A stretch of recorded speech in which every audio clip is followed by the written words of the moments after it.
Los temas de interés general y la información de actualidad periodística abordadas a través del conocimiento científico y el pensamiento crítico.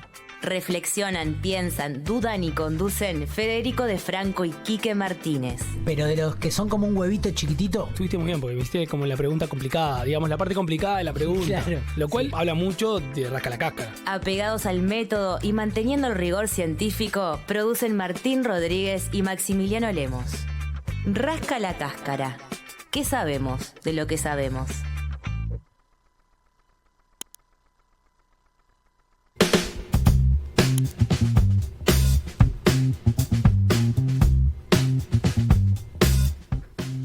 Que la parte del huevito chiquitito no nos deja mentir de que eso no fue actuado y este es un segundo ciclo. Eso está tomado del primer ciclo de Rasca la Cáscara. Sí, es verdad. Estamos Si nos empezando, creen, si la audiencia de Uniradio nos cree. Estamos empezando un segundo ciclo en la Uniradio y quizá también andás a ver qué cantidad de ciclos en torno a esta idea, ¿no? Bueno, está, pero Pero también está bueno. lo importante es aterrizar alguna. Eso es verdad. No morirse de proyectos, digamos, Sí. que alguno vea la luz. Así que bueno, hoy arranca este nuevo ciclo de Rasca la Cáscara, o Rascá la Cáscara, nunca Para mí, sabemos. yo resolví que es Rasca la Cáscara. Rasca la Cáscara queda Sí, mejor. Bien. digamos, es una resolución muy interna y Perfecto. personal. Creo que para mí también. Pero me acuerdo, sí, de aquel primer ciclo en el que la propia discusión era un tema para Exactamente. conversar, si éramos rasca o rascá. Así que los vamos a acompañar todos los jueves a las 18 horas en vivo, como estamos en este momento. Y bueno, espero que la audiencia de Uniradio nos acompañe y disfruten de los temas que tratarán de ser de interés general para propender a su comprensión pública, como dice de manera tan precisa y tan linda el artículo 2 de la universidad. Es un montón, cuando habla de sus fines. Y bueno, Es un montón, digamos, propender. Es un montón. Propender, no está puesto. No para la Universidad de la República, sino para nosotros No, como bueno, programa de radio. tratar de aportar en ese sentido. Así que, si les parece, ya empezamos con el primer tema de hoy, que me parece que es... bueno, la primera pregunta ¿es de interés general esto que está pasando con la inteligencia artificial?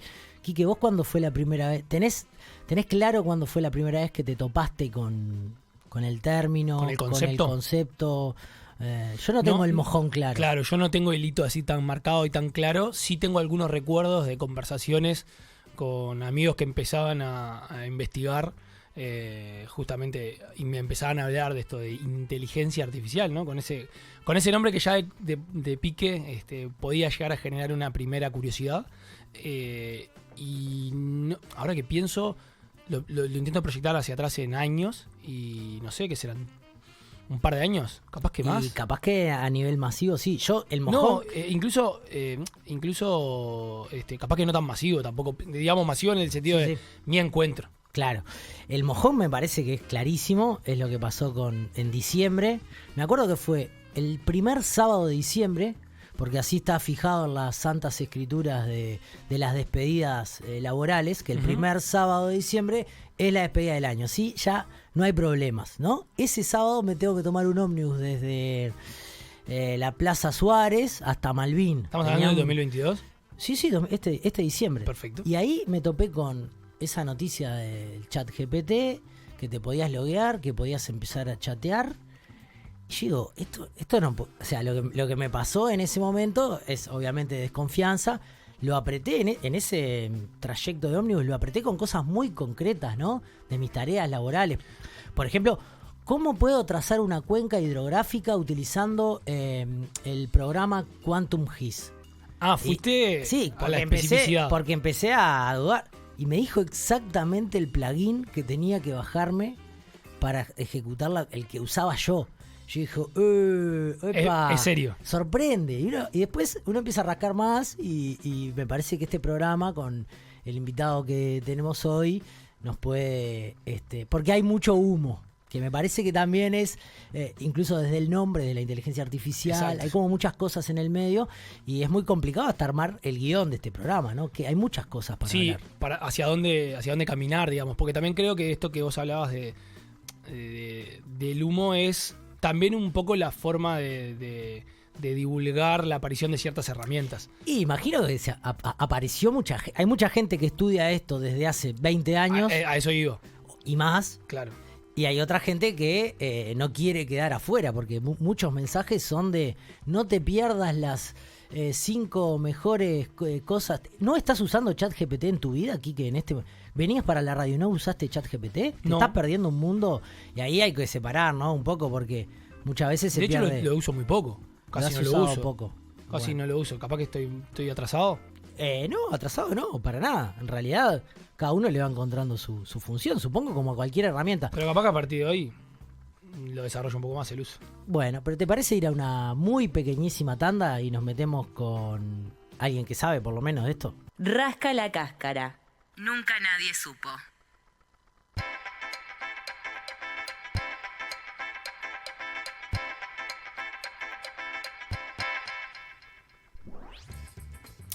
Guillermo Bonsechi es docente e investigador del Grupo de Procesamiento de Lenguaje Natural en la Universidad de la República y del Programa de Apoyo a las Ciencias Básicas, conocido como PEDESIVA. Además es director de Desarrollo Ambiental en la Intendencia de Montevideo y es fue subsecretario y también fue ministro de Industria, Energía y Minería. Según Wikipedia, dice que el seudónimo de Plomero. ¿Es cierto eso, Guillermo? ¿Cómo estás? Bienvenido. Bueno, un gusto. Primera vez que escucho. ¿Te está desayunando lo de Plomero? No sé, eso debe haber sido alguna intervención de alguno. Por el tema de los caños, capaz. O sea, No nada tengo que ni ver. idea. Y está mal. Me estoy enterando por vos. Y está No, mal. no, por supuesto. Es equivocado. Sí, equivocado. Bueno, No habrá perfecto. sido el ChatGPT que te lo dijo. Y bueno, no, por eso voy a chequearlo por las dudas mientras estamos hablando. Pero bueno, bienvenido a este primer programa de Rasca la Cáscara con un tema que te hago de entrada la pregunta, ¿no? Más allá del ChatGPT, que es una parte de este mundo de la inteligencia artificial, que de repente podemos hablarlo más adelante en concreto, pero es un tema, ¿por qué es un tema de interés general si lo es la inteligencia artificial así como está planteada? Sin ninguna duda es un tema de interés general porque tiene un impacto enorme, es decir, aplica todas las premisas que tiene este programa, digamos, por cómo lo presentaban ustedes. Es un tema que le interesa a todo el mundo porque está sobre la mesa y porque además tiene mucho impacto porque las capacidades de las cosas que se pueden hacer con la inteligencia artificial, que ahora vamos a ver qué quiere decir eso, ¿no? Ya el término capaz que a los que están más en el tema les gusta menos el término inteligencia artificial, ¿no? Sí, ¿Es muy marketinero? el término inteligencia artificial es muy general.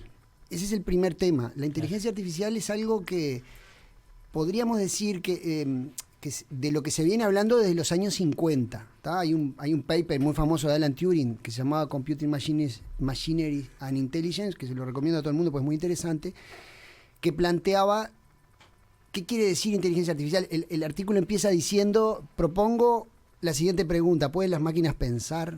Cualquier artículo que empiece así o es maravilloso o es un disparate, ¿no? Claro. Y ahí planteaba que la inteligencia artificial era, bueno, ¿cómo podemos hacer para que una computadora sustituya a una persona y que vos no te des cuenta? Eso es lo que se llama el test de Turing. Si vos no lo ves y interactúas con alguien y no te das cuenta, eso es una inteligencia artificial en la definición que daba Alan Turing. Y después, Ya de ahí es el término. el término inteligencia artificial... Ahí surge. Literalmente. No sé si surge ahí, pero está la definición Bien. más clara y es como el hito desde el punto de vista de la computación de lo que es inteligencia artificial, porque además se apoya en algo que es la inteligencia, que tampoco está tan fácil de definir. Exacto. Y ahí no me pregunten a mí, pregúntenle a los biólogos y a Claro. los científicos del conocimiento, ¿no? Ujú. Pero desde el punto de vista de la computación ya viene en los años 50. Y a mí me gusta decir que es como una especie de blanco móvil la inteligencia artificial, porque es como computadoras haciendo cosas que hacen los seres humanos, ¿tá? Y después que la computadora nos acostumbramos a que la haga, las computadoras nos acostumbramos a que la haga, ya dejamos de llamarla inteligencia artificial. Por ejemplo, un cálculo. Por ejemplo, un cálculo. Los cálculos, las sumas o multiplicaciones Exacto. tan complicadas, Exacto. pasó lo mismo. Otra vez yo decía lo mismo, ¿no? Nosotros nos sorprende que una calculadora Claro. haga la raíz de 2, porque de los años 80 que lo viene haciendo. Claro. Pero en realidad es algo para un ser humano no está tan fácil. Lo cual abre otra discusión y es si la ruta a seguir en la evolución tiene que ser necesariamente la de los humanos o puede haber otras cosas, digamos, u otras formas u otras aproximaciones. Pero sin duda ahora tomado como estado público y se ha utilizado como término muchas veces un poco como sinónimo o de tecnología o de computación, pero estamos hablando en general de computadoras haciendo cosas que hacen los seres humanos. ¿Tá? Y ahí se abren un montón de caminos, digamos. Sí, ¿no? una personificación, ¿no? Metafórica a esa computadora que logre cosas que logramos nosotros e incluso más, ¿no? ¿Eso es más una estrategia? O una estrategia de, voy a decir marketing, una estrategia de marketing, o también puede ser una estrategia para que todos entendamos de qué estamos hablando, de usar términos que tienen que ver con el ser humano, como pueden ser las redes neuronales, ¿no? Como, Sí. o tiene una raíz un poco más A ver, precisa. hay de las dos cosas ahí. Digamos, no sé quién me decía antes de venir, decía, por favor, lo primero que hay que decir acá es, dejen de decir una inteligencia artificial, porque suena a que... Claro, a Skynet. A algo, pero en realidad cuando también una de las definiciones también más comunes de inteligencia artificial, que es la de Norvig, habla de, bueno, inteligencia artificial son agentes autónomos que ejecutan tareas censando el entorno. Una definición un poco más técnica, digamos. Y yo me reía porque justo ahora estaba armando lo obligatorio para el curso de programación lógica y en un momento puse, construya una inteligencia artificial que juegue al 2048, digamos, que es lo que vamos a proponer. Que en realidad lo que querías decir es que programen un algoritmo que sea automático, Exacto. que haga eso. Que digamos. juegue solo. Bueno, Claro. y ahí en eso de la inteligencia artificial ha habido también, vuelvo a lo del blanco móvil, a lo largo de los años cambia lo que quiere decir inteligencia artificial, o sea, cómo lo implementamos. En los años 80 se hablaba de los sistemas expertos para inteligencia artificial, que eran sistemas de reglas, donde vos, para decir, bueno, fulano me va a pagar este préstamo, ponele. Entonces, bueno, si fulano tiene tales características, y ahí vamos a entrar a otra serie de cosas que podemos hablar luego, que son lo de los sesgos, que lo hacía un experto. Un experto decía, bueno, si fulano tiene tal edad, es más probable que me vaya a pagar, si tiene menos, si vive acá, si es así. Eran reglas escritas a mano en el sentido tradicional que nosotros entendemos que se programa. Claro. Eso es una cosa que está muy embebida en general. Cuando hablamos de programación entendemos de eso generalmente. O sea, ese es el algoritmo más clásico, el de la receta de la cocina. La receta de la cocina, donde vos el algoritmo lo programás vos. ¿Tá? Ya más acercándose a los 90, ¿tá? Si bien en todos esos casos se venía investigando de antes, y hay cosas que van a 1800, digamos, ¿no? Como el método de regresión, poner. Empiezan a ponerse más de moda no, empiezan a tomar el estado del arte o el estado del conocimiento, algoritmos que se basan en aprender a partir de datos. ¿Por qué? Porque había más datos. ¿Y por qué? Porque había más capacidad de cómputo. Entonces, lo que hacemos es, en lugar de escribir esas reglas, las inferimos a partir de métodos o estadísticos o de otro tipo, de cosas que ya sabíamos. Tengo 1 millón de personas, veo en qué condiciones me pagaron y en cuáles no, y a partir de ahí genero un modelo que me permite predecir para futuro. Eso es en pos de la eficiencia. Es más eficiente, si tengo datos y tengo capacidad de cómputo, es más eficiente hacerlo de esa manera que yo ponerme a destrabar. Ahora, una pregunta que siempre me viene a la mente es, ¿no va un poco también en pos del conocimiento de esas disciplinas? Digamos, no sé, vuelvo al ejemplo de la hidráulica, pero capaz que antes los modelos eran más conceptuales, uno se domina mejor, se sabe qué pasa, y de repente acá hay una opacidad que es un poco... que tiene sus ventajas, pero también sus desventajas, supongo. Totalmente. A ver, primero que nada, hay un hecho que es así, se empiezan a poner de moda y a tomar el establarte porque andaban mejor que los otros. Claro. Es decir, acá este tipo de cosas, por ejemplo, se miden a través de su precisión. Bueno, cuántas veces le invocaste y cuántas veces le erraste. Claro. Este tipo de métodos resultaron ser mejores. Es decir, predecir mejor en casos nuevos, que es la forma que vos tenés de medir, a través de la precisión, ¿o qué? Pero generan esa discusión que vos decís. Y hay una discusión, en un momento se da una discusión muy interesante entre Chomsky y Norvig, donde Chomsky, la posición de Chomsky tradicional en este tipo de... Hace muy poco. Cada tanto se reedita. Se va reeditando. Cada tanto Yo se agarré el reedita. último capítulo, claro. Porque la posición de... Esta es del principio de los 2000, esta discusión, donde Chomsky dice, bueno, en realidad esto no sirve para nada porque no estamos aprendiendo nada. Es decir, vos estás haciendo magia negra, ¿tá? Y es otra discusión que es aprender, ¿no? Porque un niño cómo aprende. Exacto. Y Norvig además le contesta, bueno, pero eso también sucede en otras partes de la ciencia, porque las pruebas de los medicamentos hay mucho de componentes de testeo que vos suponés que andan por acá, pero después lo testeás y decís, bueno, esta vacuna funciona.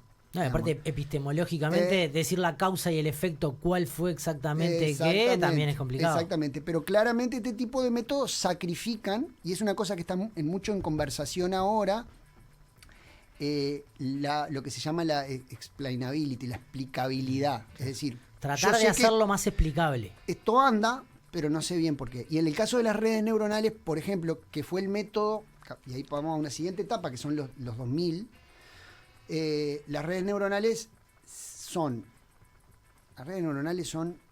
colecciones son multiplicaciones de matrices. ¿Estructuras matemáticas? Sí, son estructuras matemáticas que conservan millones de parámetros. ¿Tá? Pero lo que hacen es una cuenta, esencialmente. Dicen, bueno, vos me codificás la entrada de alguna forma, me lo pasás, yo hago las cuentas y te digo, bueno, va a pagar, no va a pagar. ¿Por qué? Porque yo digo, porque me anduvo otras veces. ¿Tá? Entonces, la explicabilidad de los modelos es un tema que es, repito, muy importante porque bueno, vos seguís queriendo saber qué pasa, digamos, ¿no? Claro. Entonces, esa es como la etapa que ha ocurrido, a lo que se le llama inteligencia artificial, sobre todo en esta década que pasó, y en esta que viene ni que hablar, ¿no? Claro, porque en el recorrido histórico, cuando vos hablabas, está clarísimo, incluso en los conceptos que vos vertiste sobre cuándo fue la primera vez que aparece el concepto de inteligencia artificial y los siguientes. Claramente hay modificaciones. Así, digamos, en ese mismo, o sea, en lo mismo, inteligencia artificial ha cambiado a lo largo del tiempo lo que es, digamos, o lo que se entiende que es la inteligencia artificial. Sí, sin ninguna duda. Sobre todo cómo se implementa, digamos, cuál es la forma más eficiente para implementarlo. Y también está cruzado porque vivimos en una época donde hay muchísima plata en el desarrollo tecnológico y acá también eso cruza, y por esto un poco lo del humo y lo que decías vos, con la capacidad no solo de vender, sino de prometer. Claro. Es decir, yo a una empresa de inteligencia artificial levanto muchísimo dinero y capaz que después no anda o no, pero yo tengo que convencerte que va a funcionar. Sí. Lo usual, digamos. Sí. Entonces, eso también... Las rondas de inversores, decís vos. Ponele, ahí va, claro, exactamente. Silicon Valley. Y hay cosas que son brillantes, hay cosas que son un bolazo, pero te convenzo que son brillantes. Entonces, también está cruzado por eso. Y ahí genera un dilema. Por eso, esto que decían ustedes de la visión científica es muy importante. Estamos en un momento súper interesante. Eso es algo que yo pensaba. Porque...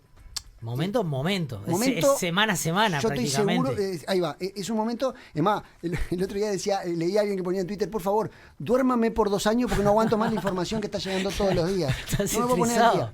Estamos en un momento donde nadie tiene la posta. ¿Por qué? Porque vos estás discutiendo cuestiones hasta filosóficas, con cosas que te van surgiendo, que te emergen y que vos sos un especialista en un área. Entonces, yo lo primero que digo en esto es, nadie tiene la posta de lo que va a pasar, ni los científicos, ni los no científicos, ni Entonces, me parece fundamental, y vuelvo a lo del objetivo del programa, es muy importante entender de qué estamos hablando cuando hablamos de estas cosas, porque lo que sucede es que muchas veces se habla sin entender bien cuáles son los alcances. Entonces, lo que decíamos ahora en la pausa, te da mucho miedo. Porque dices vos, pero esto parece un ser humano. Entonces, si parece un ser humano, ¿me va a conquistar? Y algunos te dicen que no, nada que ver. Pero ayer Hinton, que fue uno de los padres de las redes neuronales, dijo, a mí esto se está volviendo más inteligente de lo que yo pensaba. Y se genera una discusión entre los popes de todas estas cosas. O sea, no hay uno que tiene la posta y otro que te quiere vender. Todo el mundo está viendo qué pasa. Y eso es súper interesante, ¿no? Además, hay una invitación al público general a usarlo y sorprenderse, más que a entenderlo, ¿no? Exactamente. Que en realidad... sí, a usar una parte de, ¿no? Sí, cuando estoy hablando de lo que pegó más, tal vez, que son estos modelos de lenguaje natural, ¿no? Pero o para generar imágenes. Pero en realidad hay menos recursos puestos en tratar de que se entienda. Sí, a mí la pregunta que me quedaba con respecto a esto que le preguntaba a Guillermo de la modificación en cuanto al concepto, es también quién tiene hoy el mando para cómo ese concepto va a seguir modificándose, hacia dónde. Sí, eso también es súper relevante porque hoy las capacidades principales de investigación las tienen las grandes compañías y en temas de la grande compañía de tecnología, estamos hablando de Sí. Google, Facebook, OpenAI, porque son los que tienen los datos. Y ahí viene toda la otra discusión de los temas de acceso a los datos, porque esencialmente, si vos hablas de ChatGPT, que bueno, después vamos a hablar un poco más en detalle, están entrenados sobre todos los datos que hay en Internet, por decirlo de una forma general. Sí. Y esos modelos no son modelos abiertos necesariamente. ChatGPT, por ejemplo, no son modelos abiertos. Inicialmente estaban abiertos. Abierto quiere decir que vos podés bajártelo y probar con él. No podés hacerlo. Entonces eso también lleva a temas de concentración que son Pero complejos, ahí, ¿no? y ahí también hay una cuestión que es un poco paradigmática, porque si bien existe la propiedad de los datos, o sea, entrenar estos modelos es algo realmente carísimo, pero a su vez se da la de que cualquiera en su computadora con conexión a internet puede ejecutar bajándose bibliotecas abiertas, la comunidad colabora. Hay como una dicotomía ahí entre que es todo súper abierto y cualquiera puede ejecutarlo, y en realidad los bichos estos que terminan funcionando bien de bien salen millones y millones de dólares entrenarlo, ¿no? Sí, todo el desarrollo de toda esta área, en particular la del procesamiento del lenguaje natural, que es la que yo conozco, pero creo que la del procesamiento de imágenes también, creció muchísimo, se desarrolló muchísimo por dos características muy importantes, entre otras, ¿no?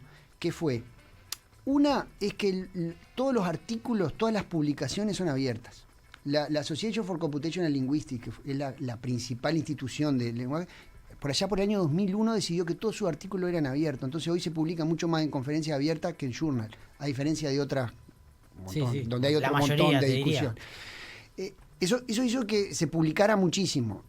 Pero además, el código para el desarrollo de todas esas cosas todos lo abrieron. Es decir, todas las bibliotecas de entrenamiento. ¿Por qué?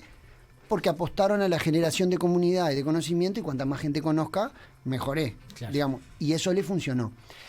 Eso no es lo mismo que decir que los modelos que se entrenan son abiertos. Inicialmente había modelos abiertos, de hecho hay muchos, pero estos grandotes del final no los están abriendo.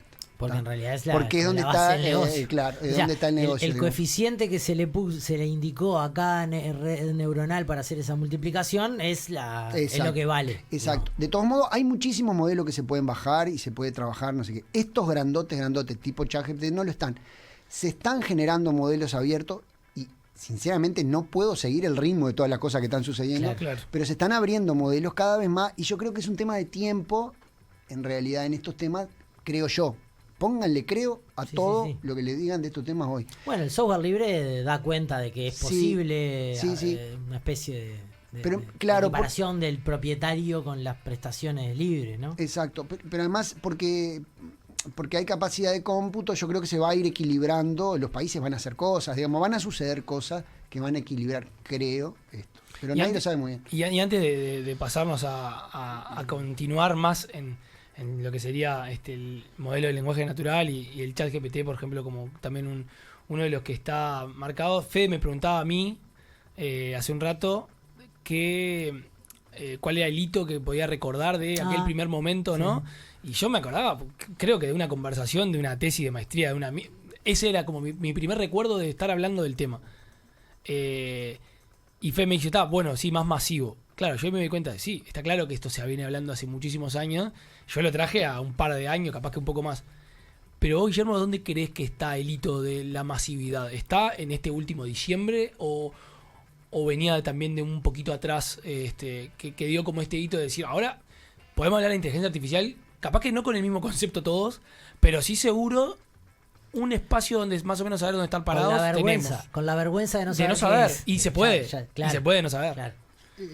Sin ningún, a ver, yo creo que puede haber, sin ninguna duda, hubo un salto cualitativo en este diciembre. Eso sin ninguna.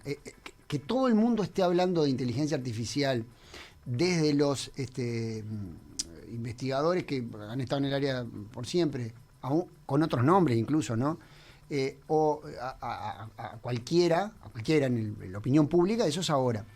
Ya en la última década se viene hablando de inteligencia artificial o de algunas cosas un poco más técnicas, digamos, o más específicas. A mí nunca me usó mucho el término inteligencia artificial, me parecía demasiado general, pero el aprendizaje automático, por ejemplo, es una cosa que se usa desde hace mucho tiempo, desde hace 10, 15 años, masivamente en Todas las ramas, en la Google. disciplina. Claro, cuando vos haces reconocimiento de imágenes, cuando buscas imagen, todo eso ahí se usa bastante. Y de antes ya se venía trabajando. En el procesamiento del lenguaje natural es casi que por definición inteligencia artificial, porque es bien una tarea humana. Entonces, para los que estamos en el área, inteligencia artificial, el procesamiento del lenguaje natural siempre fue inteligencia artificial. Pero sin ninguna duda, masivamente podemos hablarlo ahora. Y vos lo dijiste 2 veces a la pasada, y la gran virtud de ChatGPT, además de que hace una cantidad de cosas que son increíbles, ¿no? O sea, y podemos hablar un poquito de los fundamentos, porque es increíble que a partir de un modelo tan sencillo, porque es un modelo sencillo, surja eso, que lo puso accesible a todo el mundo. Yo creo que la gran virtud, además de lo básico de ChatGPT, es ese cuadradito donde vos escribís. Eso disparó a que otros que venían trabajando mucho en el tema Tuvieron que salir. tuvieron que abrir. O sea, esto que decía Fede hace un rato de videos de no te pierdas de los últimos 10, ¿no? Claro. Eso generó, dispararon herramientas porque Por todos lados. era gente que también venía trabajando en el tema. Sí, hay un buscador que se llama you.com, que lo tenía esto ya de antes, pero no era tan popular, lo tenía como, no sé qué. Pero otro modelo que también funcionaba bien. Que también funcionaba bien. Y ahora hay una cantidad, y porque además ChatGPT lo plantea muy inteligentemente, o OpenAI, con una API para conectarle cosas. Entonces eso hace que se pueda usar de otro lado. Pero lo que lo llevó a una cosa pública es que vos, el ejemplo que diste vos es excelente, es vos en tu trabajo ponés algo, ¿está?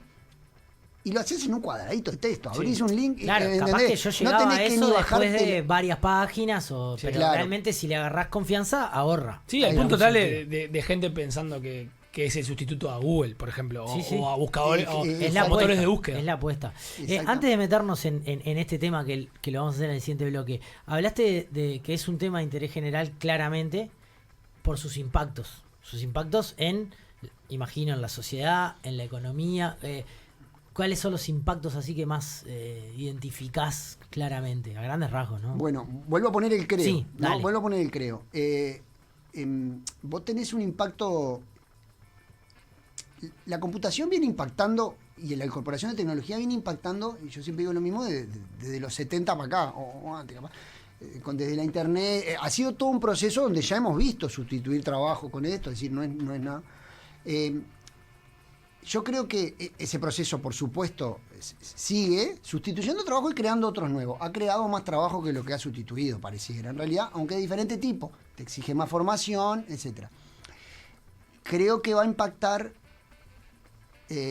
sobre todo en cómo vos en este ejemplo que vos ponías, en cómo vos te acercás a las cosas. Que había cosas que vos antes no tenías que, te llevaban mucho trabajo y que ahora las haces bastante rápida. Sobre todo las que son no tan creativas.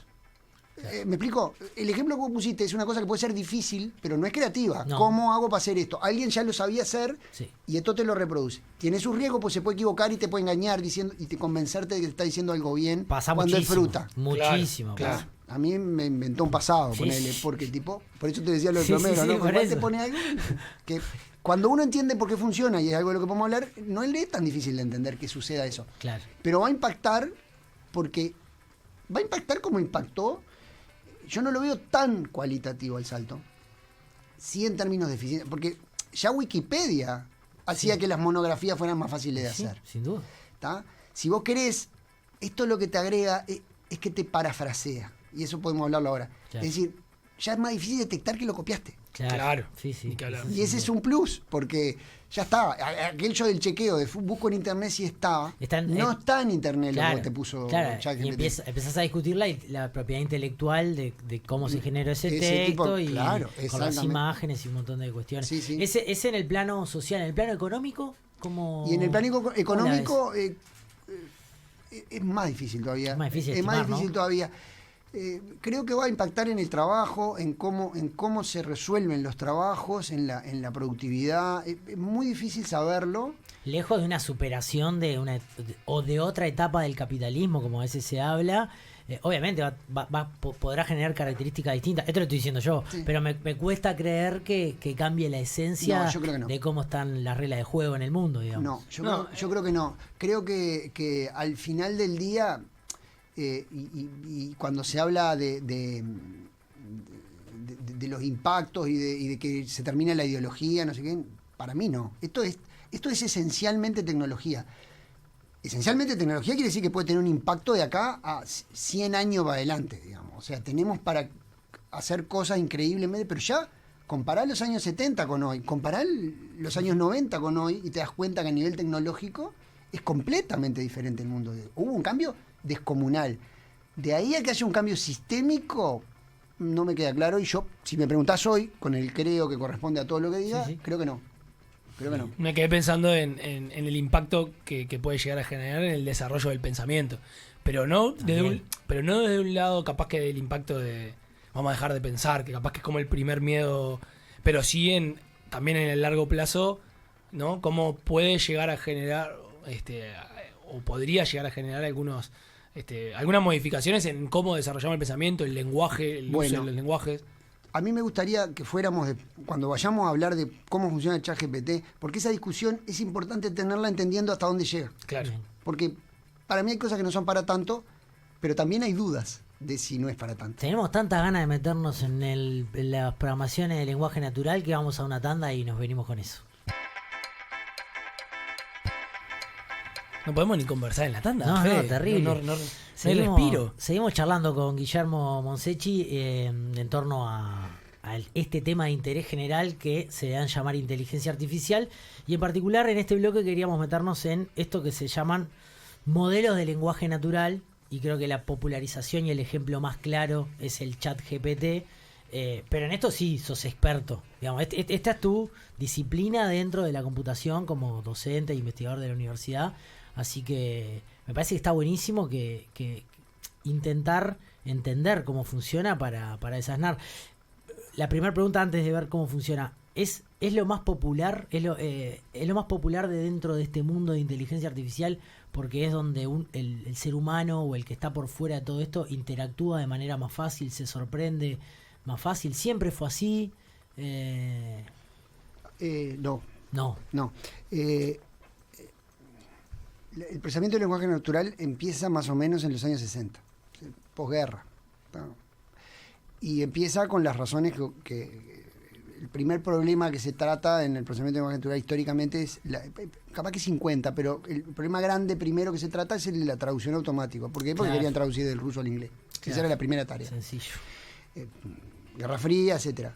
No andaba ni para atrás. O sea, fue uno de los primeros. En la inteligencia artificial siempre se habla de que hay inviernos. Hay como un comienzo, un impulso. Vamos a resolver todo. Dentro de un poquito tenemos todo y después se viene el invierno.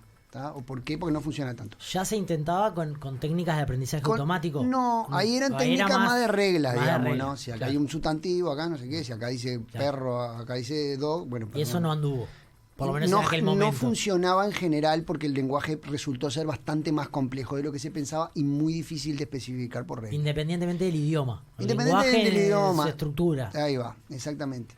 Y eso en los 80 empieza a avanzar, y en los años 2000, con el advenimiento de las toda una evolución de una cantidad de tareas de procesamiento del lenguaje natural en general. O sea, porque vos en el procesamiento del lenguaje natural tenés que atacar la parte léxica, las palabras, la parte sintáctica, la parte semántica. Hay como diferentes niveles, digamos, ¿no? Eso es lo que enseñamos en el curso, digamos, ¿no? Uno va por niveles de crecimiento y se trabaja así. Con este advenimiento, como yo le decía, histórico de los métodos de aprendizaje, se empieza a ir hacia métodos más estadísticos. De hecho, ahí siempre hay un vaivén. En el procesamiento del lenguaje natural aprendimos unas cuantas cosas que la vemos luego en otra, que es ese vaivén entre... No casarse con ninguna técnica, digamos. Exactamente. El que me sirva. Los especialistas y después los Especialistas, los lingüistas. los lingüistas, los que saben del siempre está el dominio. chiste de que en los años 80 los lingüistas eran muy importantes. En los 90 IBM empieza todo su desarrollo de los métodos estadísticos, y había un chiste que decía que Jelinek, que era el pope de eso, decía: cada vez que he hecho un lingüista mi performance, porque los lingüistas le complicaban la vida, Claro. pasan de moda los lingüistas. Después los lingüistas vuelven porque se dieron cuenta que ese tipo de métodos llegaban a un techo. Entonces vos podías resolver una cantidad de cosas, pero no estás entendiendo muy bien. Claro. Y al final del día, como en todo, esa sinergia sigue siendo necesaria. El dominio de la disciplina sigue siendo necesaria. Yo no veo casos que no suceda, pero surge la discusión. Es la de Norvig versus... Bueno, no. Si yo tengo suficiente cantidad de datos, aprendo cosas y ahora se está reavivando esa discusión. Porque los modelos de lenguaje, y ahora voy a lo que es ChatGPT, las redes neuronales lo que empiezan a hacer, es un poco difícil de explicar en general, pero lo que permiten hacer es resolver todas esas tareas léxicas al mismo tiempo. ¿Tá? Es decir, resolviendo una tarea muy sencilla, y ahora voy a esto, permite usarla para diferentes cosas al mismo tiempo. ¿Sabiendo que están atacando esas distintas dimensiones o la resuelven desdibujada, digamos? Exactamente. Resuelve una tarea muy sencilla y la usa para otras cosas. Ahora explico. Un modelo de lenguaje, concretamente la definición de modelo de lenguaje es algo que te permite predecir la siguiente palabra dada las anteriores. ¿Tá? Eso es un modelo de lenguaje. Así de sencillo. Cuando empezás a completar en Google, claro. Es eso. El modelo de lenguaje lo que hace es eso. Y hay una frase muy famosa, pero eso te permite calcular la probabilidad de una oración. Claro. Digamos, porque vos calculás la probabilidad de la siguiente y luego cuál va a ser la siguiente y querés saber si esta oración es más probable.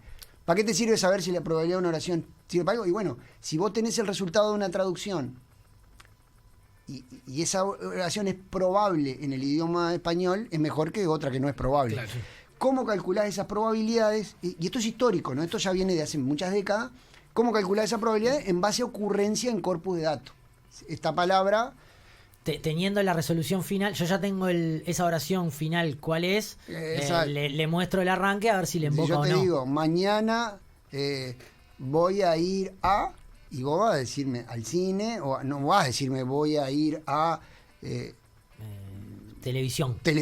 ¿Por qué? Porque usualmente televisión no viene después de eso. ¿Tá? Esa tarea... Y eso son estructuras, eso se codifica en estructuras matemáticas. Sí, exactamente. Cada palabra va a pasar a ser Hay un montón de diferentes. Un método estadístico, no sé qué. En un momento eso se empieza a hacer, y hoy se hace casi exclusivamente, con redes neuronales. ¿Tá? Redes neuronales que se entrenan con volúmenes escandalosos de datos. Claro.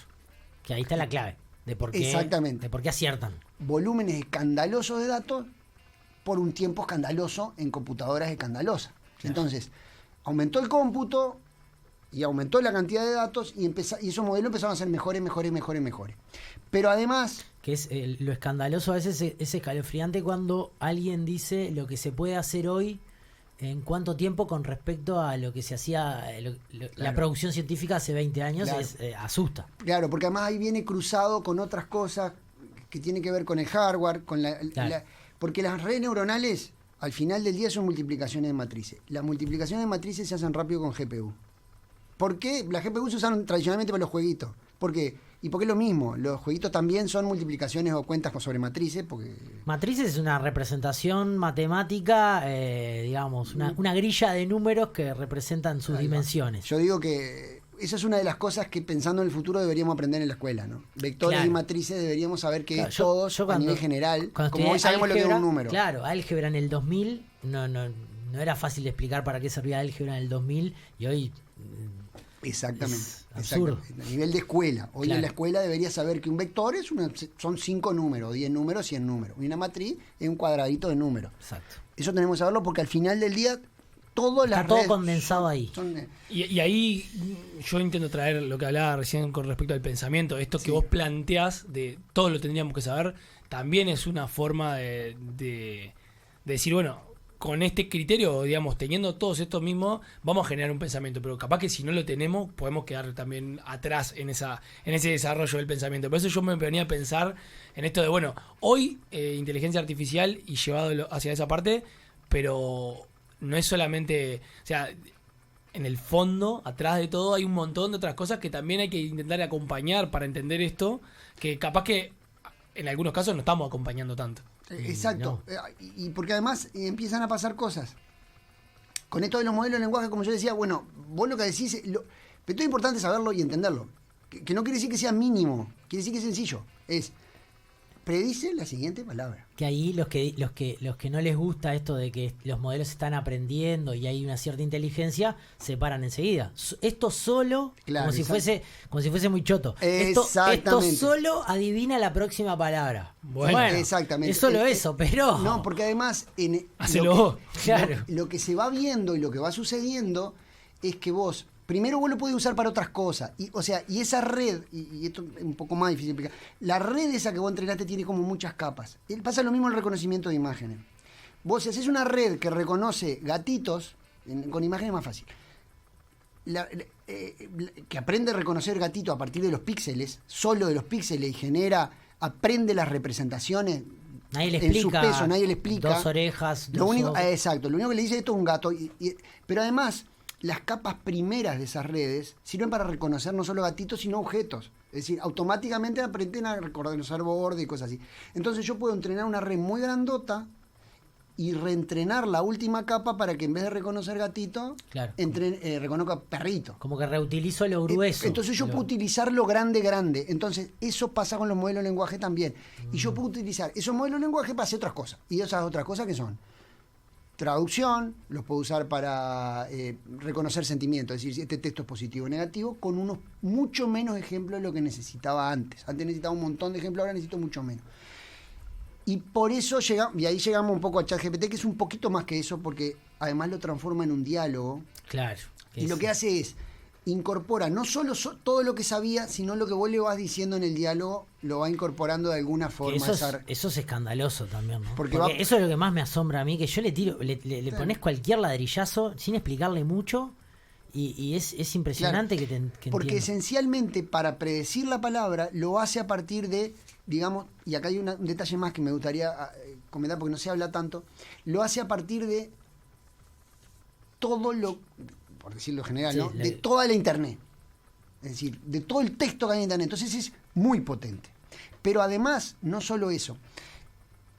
Hay un hito que pasa por allá por mediados del 2010, de la década pasada, que son lo que se llaman word embeddings, que es representación. Las redes neuronales necesitan vectores, numeritos, no aprenden palabras directos, sino numeritos, que son representaciones de las palabras que además de ser una diferente para cada palabra, obviamente, tienen representaciones parecidas para palabras parecidas.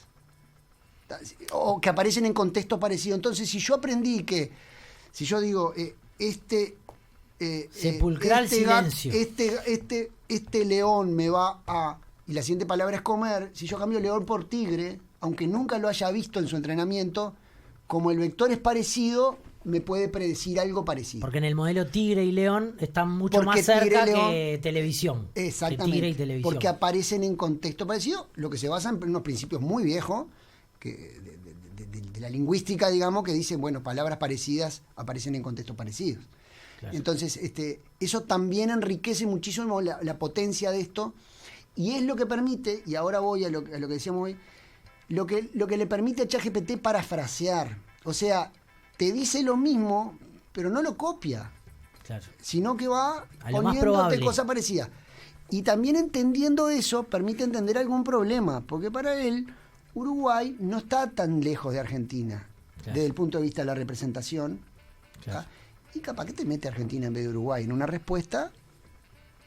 Sí, en la parte de datos es como muy fácil, o sea, es muy fácil entender por qué se equivoca. Claro, exacto. Brindando un dato exactamente, que no es cómo hacer tal cosa. Exactamente. ¿No? Tal vez por eso. Claro. Es un error buscar información de ese tipo en este tipo de modelos de lenguaje, ¿no? Es un poco arriesgado, digamos. Arriesgado, sí, arriesgado. Y todo se empieza a complicar con cosas más raras. Claro. ¿No? Porque, digamos, si vos le haces insisto, la capacidad de precisión es enorme y además predice en base no solo a los 3, 4 palabras anteriores, sino a las 2048 últimas, ¿no? Claro. Esa es otra cosa, ¿no? Claro, no es corto sí. lo que está prediciendo. No, claro. Entonces, es muy bueno en eso. Pero cuando tiene menos datos puede llegar a alucinar. que el fenómeno de la alucinación es cuando no sabe, inventa. Y yo siempre digo, eso es lo más humano que le conozco a los... Sí, la marchita atrás cuando... Cuando no sabe, tira fruta. Es lo que hacemos todos. Es lo que hacen los estudiantes en las pruebas. Le preguntan, no saben, inventan. Sí, ¿sabes? No te vas a quedar en blanco. Claro, dice cualquiera. No, incluso ahora Fede hablaba de errores en los datos y yo pensaba, también hay errores en los datos que están cargados en internet, porque muchos de esos datos los cargamos con errores, a veces sin querer y otras veces hasta incluso... Con errores o sesgos, ¿no? Que también es como También. el otro camino que se abre, que es muy amplio, ¿no? Y muy importante en esto. Ahí me parece importante. Lo de los errores generalmente pasa lo mismo que pasa. ¿Se acuerdan cuando se hablaba de Wikipedia, que la gente dudaba de Wikipedia? Sí, Porque claro. bueno, a mí me lo hicieron, me pusieron plomero. Sí, ahí. te pusieron plomero ahí, tenés razón. Que lo podían romper, pero en general eso se resuelve con la cantidad, de datos. Sí, claro. En la cantidad más o menos. En la duda. cantidad, sobre todo en cosas más comunes. Lo de los sesgos es un problemón, por definición. ¿Por qué? Porque este tipo de métodos, los métodos de aprendizaje automático, están hechos para generalizar a partir de sesgos. O sea, el sesgo es parte del método. Claro, Porque a decir, veces se usa de manera peyorativa. No, claro, exacto. El término sesgo en los datos como algo negativo, pero en realidad el método es ese. Y porque si vos no sesgás no podés generalizar. Si, Claro. si vos no sesgás, lo único que haces es memorizar y solo te sirve para cosas que se reprodujeron exactamente. Vos de alguna forma, en cualquier método de aprendizaje, tenés que generalizar. Y cuando generalizás, reproducís el sesgo. Claro. Si toda la internet dice que las mujeres ganan menos que los hombres, ¿tá? O que si es un médico va a ser un hombre y no una mujer, el tipo va a reproducir el sesgo. Claro. Sí, sí. El tipo, mira, lo estoy Sí, personalizando. ¿viste? Bueno, Pero- es que hay algo que- La IA... pero es Para- distinto que estadísticamente una situación se tiene que dar tantas veces y se dé digamos de manera repetida. Ahí sí la respuesta sí puede ser sesgada y se puede medir. Ese es el sesgo que a veces se quiere eliminar o combatir o minimizar o explicitar. El de a quién le doy un préstamo bancario Exacto. y a quién no, seguramente el hombre vaya a saber por qué factor va a tener mejores chances que una mujer. Ese sí es un sesgo que por eso es importante saber cómo funciona esto. Exacto, porque, digamos, al sesgo la única forma de combatirlo es atacarlo directamente. El método per se lo va a reproducir. Entonces vos tenés que tener... Y ahí es donde entra la parte más, más relevante, que es lo que se llama el alineamiento, digamos, ¿no? Que es, yo te digo que no quiero que hagas esto. Yo tengo que intervenir directamente para que ustedes, si lo ven en esto en ChatGPT, aunque no es muy claro cómo lo hacen, porque es bastante opaco todo esto, lo hacen contratando gente que les dice, esto está mal. Claro, sí, controlando a mano. Claro, controlando a mano muchos ejemplos y reentrenando el modelo, digamos. De hecho, te da la chance de ponerle dedito para arriba y dedito para abajo. Y ajusta el modelo en base a eso. Pero el sesgo, si vos no lo controlás, o sea, no hay empate con el sesgo, ¿no? Como dicen de la desigualdad.